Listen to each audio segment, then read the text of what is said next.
बस्तर के बीजापुर भैरमगढ़ थाने के अंतर्गत आज तड़के 3 नक्सलियों को एक बार फिर से मुठभेड़ में मार गिराया गया है। लगातार मुठभेड़ की जो खबरें हैं वे बस्तर से आ रही है, इसको लेकर हम एक बार फिर से चर्चा करेंगे और बताएंगे कि अब नक्सलियों की क्या स्थिति है, सुरक्षा बल जो है किस तरीके से आगे बढ़ते जा रहे हैं और नक्सलियों के पास अब हथियार डालने या जवानों की गोलियों का शिकार होने के अलावा कोई विकल्प नहीं रह गया है। क्या स्थिति है, इस पर हम पूरी चर्चा करेंगे और नई नई खबरें आपको इस बारे में जानकारी दे देंगे।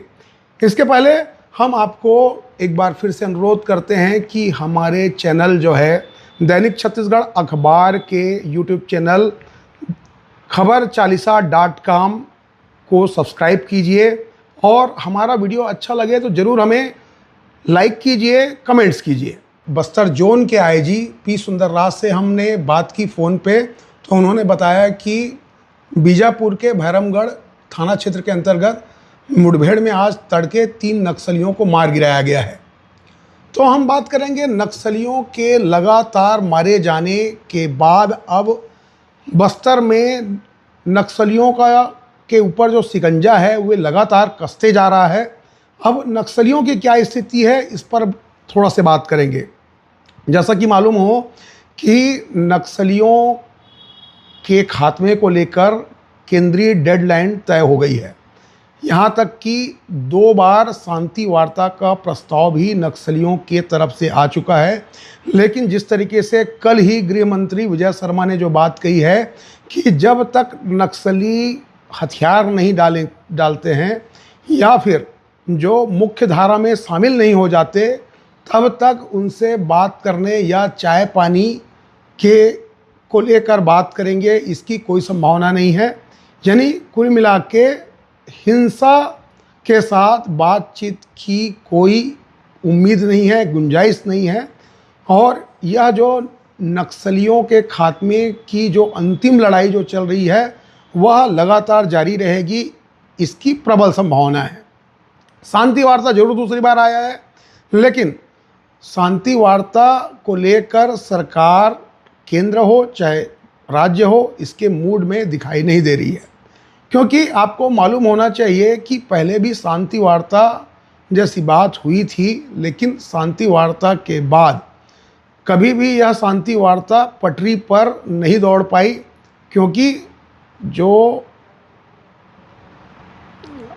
साइकोलॉजी वारफेयर जो होता है उसमें भी नक्सली मास्टरमाइंड होते हैं। जब वो कमज़ोर पड़ते हैं तो शांति वार्ता की बात करते हैं, उसके बाद वे खुद जब थोड़ी सी मजबूती हासिल कर लेते हैं तो फिर से वे अपनी मुख्य धारा में लौट जाते हैं।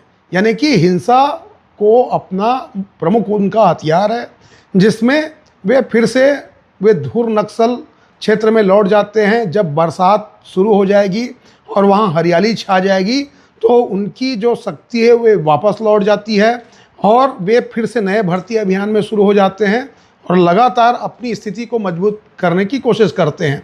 फिर वे शांति वार्ता पटरी से नीचे उतर जाती है और एक बार फिर से नक्सली फिर जोर लगाकर सुरक्षा बलों के खिलाफ में अभियान शुरू कर देते हैं। इस तरीके से नक्सली जो है जो साइकोलॉजी वारफेयर में काफ़ी माहिर हैं। यही कारण है कि दशकों से नक्सलियों का जो अभियान है वे जारी है। अब ऐसी स्थिति में इस शांति वार्ता का मकसद जो है हमारे सुरक्षा बल अच्छी तरीके से जान चुके हैं और ख़ास करके केंद्रीय नेतृत्व जो है इस तरीके के जो सीज फायर बोले या शांति वार्ता है उसका मकसद वे जानते हैं। न केवल यहाँ बल्कि जम्मू कश्मीर और नॉर्थ ईस्ट के जो उग्रवादी संगठन हैं उससे किस तरीके से डील करना है और किस चतुराई से और किस कड़ाई के साथ डील कर रहे हैं ये तो आप भी जानते हैं। तो बस्तर के नक्सलियों से किसी प्रकार की पिलपिलाहट से रणनीति बनाई जाएगी इसकी संभावना नहीं दिखती। और जो शिकंजा है सुरक्षा बलों का वे लगातार फ्रंटियर जो कैंप है वे लगातार बढ़ते जा रहा है, जो कोर एरिया है वहाँ बढ़ते जा रहा है। जैसा कि आपको मालूम हो कि बस्तर पुलिस जोन में 7 ज़िले हैं, यहाँ पर जो कोंडागांव है और बस्तर है वो पूरी तरीके से नक्सली मुक्त हो गया है। अब बच गए 5 जिले। 5 जिले में भी जो है बीजापुर और सुकमा और दंतेवाड़ा, ये 3 जिलों में सबसे ज़्यादा नक्सली सक्रिय है। बाकी के 2 जिले जो है नारायणपुर और कांकेर, सॉरी दंतेवाड़ा और कांकेर में कुछ कम हो गया है, और नारायणपुर, सुकमा और बीजापुर में, इन 3 जिलों में नक्सली सबसे ज़्यादा सक्रिय है। तो यहाँ जो है नक्सलियों के खात्मे की जो आखिरी जो लड़ाई हुई है इन 3 जिलों में ही चल रहा है। बाकी के जो 4 जिले हैं वहाँ 2 में तो नक्सल मुक्त हो गए हैं, बाकी जो 2 जिला है वहाँ नक्सली काफ़ी कम हो चुके हैं, वहाँ नहीं के बराबर सक्रियता है दंतेवाड़ा और कांकेर में। तो अब बीजापुर, नारायणपुर और सुकमा में जो अंतिम लड़ाई चल रही है वो लगातार जारी है। इसके अलावा भी एक महत्वपूर्ण खबर मैं आपको बता दूं कि जैसा कि यह माना जा रहा था कि इसके पहले जो नक्सली जो है, जब छत्तीसगढ़ में जो सुरक्षा बलों का जो दबाव है वे जब बढ़ता है तो वे नक्सली पलायन कर जाते हैं। वे आसपास के सीमावर्ती जो राज्य है जैसे कि उड़ीसा हो गया और तेलंगाना हो गया, इधर महाराष्ट्र है या फिर मध्य प्रदेश है, इन चारों जगहों में वे पलायन कर जाते थे। लेकिन अब स्थिति पूरी तरीके से बदल चुकी है। पी सुंदरराज साहब ने, जो कि पिछले काफ़ी वर्षों से इस नक्सली जोन में डीआईजी और अब आईजी के पद पर लगातार वे बने हुए हैं और नक्सल ऑपरेशन को लगातार अंजाम दे रहे हैं, तो उन्होंने बताया कि अब किसी भी राज्य में पलायन करने के बाद वे सुरक्षित नहीं हैं। उनके पास या तो हथियार डाले हुए या फिर नक्सली जो है हमारे जवानों की गोलियों का शिकार बने, ये 2 ही विकल्प रह गया है। क्योंकि जो सीमावर्ती राज्य है वहाँ भी सुरक्षा बलों का शिकंजा छत्तीसगढ़ की तरह ही कसा जा रहा है, और वहाँ जिस तरीके से कनेक्टिविटी है तो सुरक्षा बलों की पहुँच हर जगह हो गई है। तो अगर पलायन भी करते हैं तो वहाँ नक्सलियों के बच जाएंगे, इसकी संभावना नहीं है। इधर अर्बन नक्सली जो है, आपको मालूम है ना कि जो नक्सली हैं जो हथियार लेके घूमते हैं उन्हें तो हिंसा उग्रवादी नक्सली बोलते हैं, लेकिन जो नक्सली जो शहरों में रहते हैं अर्बन नक्सली, और जो कलम में जो टीवी स्क्रीन में न्यूज़ एंकर कुछ बनते हैं और कुछ एनजीओ छाप बिरादरी के झोला छाप बिरादरी जो नक्सली हैं, इन लोग जो है प्रगतिशीलवादी हैं, इन लोग भी इनके बैक सपोर्ट का काम करते हैं। तो ये भी सक्रिय हो चुके हैं। अभी तक तो वे खामोश थे, लेकिन 4 और 5 तारीख को गृह मंत्री अमित शाह के छत्तीसगढ़ प्रवास के दौरान बोलिए या उससे पहले हैदराबाद में ऐसे 54 संगठनों, जो मानवाधिकार संगठन बोलते हैं इनको, और अलग अलग कुछ और संगठन हैं जो एनजीओज़ हैं, उन संगठनों की बैठक हुई जिसमें शांति वार्ता का प्रस्ताव दिया गया था एक बार फिर से, और सुरक्षा बलों और सरकार से अपील की थी कि वे नक्सली जो है हमारे ही भाई हैं और ये हमारे ही नागरिक हैं, इनसे वार्ता, शांति वार्ता करें, इसकी अपील की गई थी। लेकिन इस अपील का फिलहाल अमित शाह या फिर हमारे जो गृह मंत्री हैं विजय शर्मा पर ज़्यादा असर हो रहा है, इसकी संभावना और गुंजाइश नहीं दिखती है, क्योंकि इनको मालूम है कि ये जो साइकोलॉजी वारफेयर का ही एक रूप है। ये जिस तरीके से ये दबाव बनाते हैं मीडिया में, कोर्ट में और अलग अलग एनजीओज़ में, इस तरीके से जहाँ घुसे हुए हैं ये, तो वहाँ जाके ये दबाव बनाते हैं कि सिस्टम के ख़िलाफ़ में काम करते हैं। नक्सलियों के ख़िलाफ़ जो अभियान है उसे कुंद करने के लिए तमाम तरीके से जो कोशिश होती है उनकी, तो वह भी जो कोशिश है वह नाकाम होते दिख रही है, क्योंकि अब जो है सरकार जो है उग्रवादियों के ख़िलाफ़, नक्सली उग्रवादियों के ख़िलाफ़ दृढ़ संकल्पित लग रहा है।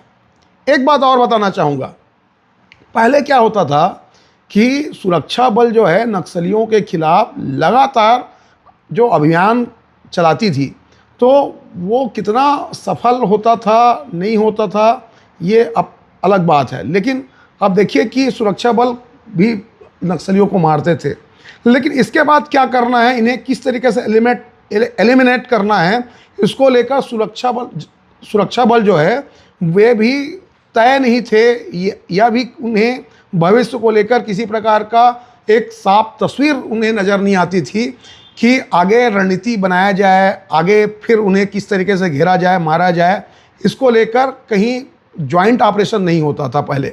अब जबकि यह डेडलाइन तय कर दी गई है कि मार्च 2026 में नक्सलियों के पूर्ण खात्मे की रणनीति तैयार की गई है और सुरक्षा बलों को एक टास्क दे दिया गया है, तो वे भी एक तरीके से ये पूरी तरीके से आश्वस्त हैं कि हमको किसी तरीके से अगले मार्च तक नक्सलियों को ख़त्म करना है।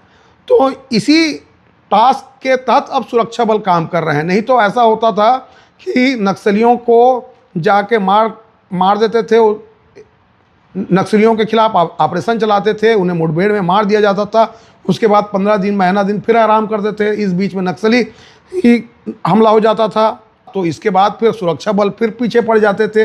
इस तरीके से चूहे बिल्ली का खेल जो है वो शुरू रहता था। लेकिन अब टास्क मिल गया है कि आप अपने दुश्मन यानी नक्सली को पूरी तरीके से आपको खात्मा करना है। तो इस उद्देश्य के तहत सुरक्षा बल अब चल पड़े हैं। उन्हें किसी तरीके से अब कोई कोताही नहीं बरतनी है कि अगर हम 400 लगभग नक्सली मार चुके हैं पिछले 1 साल में, तो अभी और भी मारने हैं, यह भी उन्हें तस्वीर साफ है कि उन्हें क्या करना है। तो किसी प्रकार का आदेश या मन में शंका भी उनके अंदर नहीं है। अब बात करते हैं कि जब 400 नक्सली मर गए हैं पिछले 1 साल में और लगातार मारे जा रहे हैं, जैसे कि आज 3 नक्सली मारे गए हैं, तो अब कितने नक्सली बच गए होंगे। तो यह भी आपको अच्छी खबर बता देते हैं कि सुरक्षा बलों के जो अधिकारी हैं उनसे आप जो ऑफ द रिकॉर्ड जो मेरी बात हुई है उससे यह पता चलता है कि लगभग 400 नक्सली अभी भी बाकी हैं, जो छत्तीसगढ़ सहित सीमावर्ती राज्यों में छुपे हुए हैं। लेकिन इसमें महत्वपूर्ण कड़ी यह है कि इसमें ज़्यादातर तेलुगु भाषी हैं और कुछ गिनती के बंगाली हैं। ये जो है बड़े पद में रहते हैं और जो सिपाही हैं, जो छोटे भरमार बंदूक जो लेके चलते हैं, चप्पल पहन के चलते हैं, जो सैनिक हैं जिन्हें सिपाही कहा जाता है, तो ये जो है वो उनकी संख्या जो है 70 से 80% है। और ये जो लोकल बॉयज़ जो हैं, जो नक्सली बने हुए हैं, इनकी जो तेलुगु और बंगाली जो बड़े पद पे हैं नक्सलियों के, जो सारी कमान संभालते हैं, इनके खिलाफ ज़बरदस्त आक्रोश है इनके अंदर। और यही कारण है कि जो शायद बीजापुर या सुकमा ज़िले के पुअर्ती गांव का रहने वाला हिडमा जो है, उसको एक बड़ा पोस्ट दिया गया है, उसको सेंट्रल जोनल कमेटी का सदस्य बनाया गया है, ऐसा कहा जाता है। लेकिन यह भी जो दावा जो है वो सही नहीं है, क्योंकि सारी जो नक्सलियों की जो कमान है वह तेलुगु लोग रखते हैं अपने पास, और जो धन की उगाही का माल है और भी हथियार है, जो बड़े जो हथियार है AK-47 है, ये सब तेलुगु लोग जो अपने गिरफ्त में रखते हैं, अपने पास रखते हैं। इनकी सुरक्षा की गारंटी पहले तय की जाती है। जो बस्तर के लोकल बॉय हैं उनको ना तो जूता दिया जाता और ना ही जो ऑटोमेटिक हथियार है वो अभी नहीं मिलता, तो सबसे पहले यही मारे जाते हैं। अब इस संबंध में एक बड़ी खबर यह है कि अभी जो नक्सली मारे जा रहे हैं उसमें तेलुगु लोग भी हैं, यानी जो बड़े पदाधिकारी भी मारे जा रहे हैं।